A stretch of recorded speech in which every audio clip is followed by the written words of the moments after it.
La femme peut-elle prêcher? Moi, je dis oui. La femme peut-elle enseigner dans l'église? Je dis oui. La femme peut être pasteur dans l'église? Je dis non. Alors, je m'explique.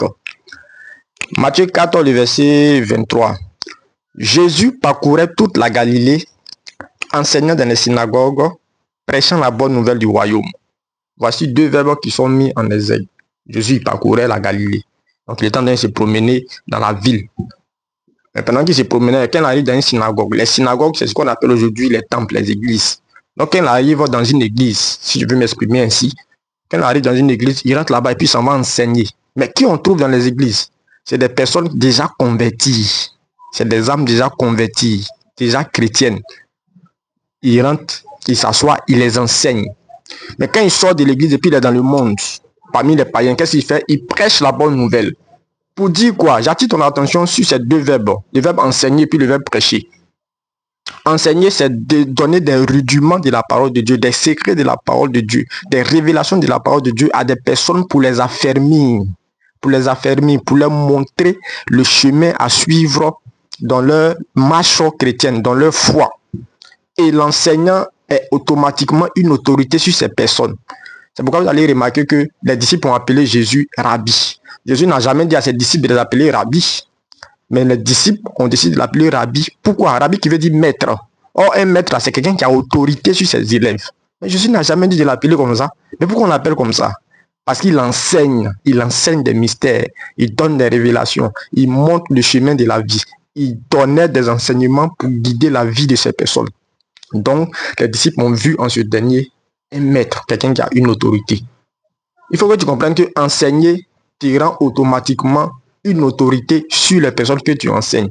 Même à l'école, quand on croise nos maîtres, on était au primaire là, quand tu croises ton maître dans le quartier ou bien dans la ville, tu trembles sur toi, tu t'inclines même pour le saluer. Mais pourquoi? Parce que tu vois en ton maître une autorité établie sur toi.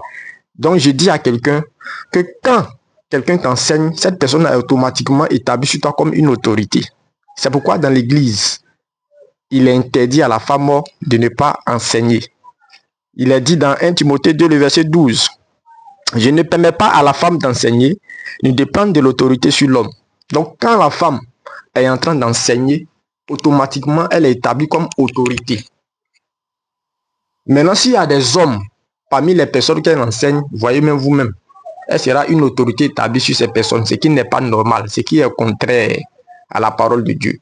C'est pourquoi il est interdit à la femme d'enseigner là où il y a des hommes. Cependant, la femme peut enseigner des femmes. Dans l'église, il y a des jeunes filles. Dans l'église, il y a des jeunes sœurs. La femme peut les instruire sur comment se tenir dans leur foyer, sur comment entretenir leur mari. Elle peut leur donner les secrets pour une vie de foyer, réussir une vie conjugale, réussir. Elle peut enseigner, mais seulement les jeunes filles. Son enseignement est limité uniquement aux jeunes filles. Elle ne peut pas enseigner des hommes. C'est pourquoi j'ai dit au début, la femme peut enseigner. Prêcher, c'est inviter les hommes. C'est interpeller les hommes. Repentez-vous. Le Seigneur revient bientôt. Donnez vos vies au Seigneur. C'est interpeller les hommes. C'est attirer les hommes vers Dieu. C'est pourquoi Jésus, quand il sort de la synagogue et qu'il est dans la rue, il prêche la bonne nouvelle. Il n'enseigne plus, il prêche la bonne nouvelle. Parce qu'il doit inviter les pécheurs vers le Créateur. Il doit inviter les pécheurs vers Dieu. Il doit les inviter à la repentance. Donc prêcher, bien aimé, c'est différent d'enseigner. Dans prêcher, là, il n'y a pas autorité. La femme peut évangéliser, elle peut prêcher la bonne nouvelle. La femme peut prêcher la bonne nouvelle. La femme peut évangéliser, gagner des âmes. Mais ces âmes qu'elle va gagner là, ceux qui seront hommes parmi les hommes, c'est un enseignant qui va les enseigner. Elle, son enseignement va se limiter qu'aux jeunes filles qu'elle a gagnées, aux jeunes sœurs qu'elle a gagnées. Donc, enseigner, c'est différent de prêcher. La femme peut enseigner à condition que ce soit des femmes seulement. Elle peut prêcher, mais il lui est interdit d'enseigner des hommes. C'est pourquoi elle ne peut pas être établie pasteur sur une église. Parce qu'un pasteur est avant tout un grand enseignant. C'est une position d'autorité. Tout poste d'autorité dans l'église est interdit par la femme. Parce qu'elle serait en train d'être au-dessus de l'homme, ce qui est contraire à la loi de la nature. Donc, femme ne peut pas être pasteur parce que c'est une position d'autorité. Elle sera amenée à enseigner, position d'autorité également. Mais elle peut enseigner les femmes. elle peut prêcher la bonne nouvelle. Dieu n'est pas misogyne. Dieu n'a pas exclu la femme dans son œuvre. Ayons la bonne compréhension des Écritures. Que Dieu vous bénisse abondamment. C'était ma contribution sur ce sujet. Shalom.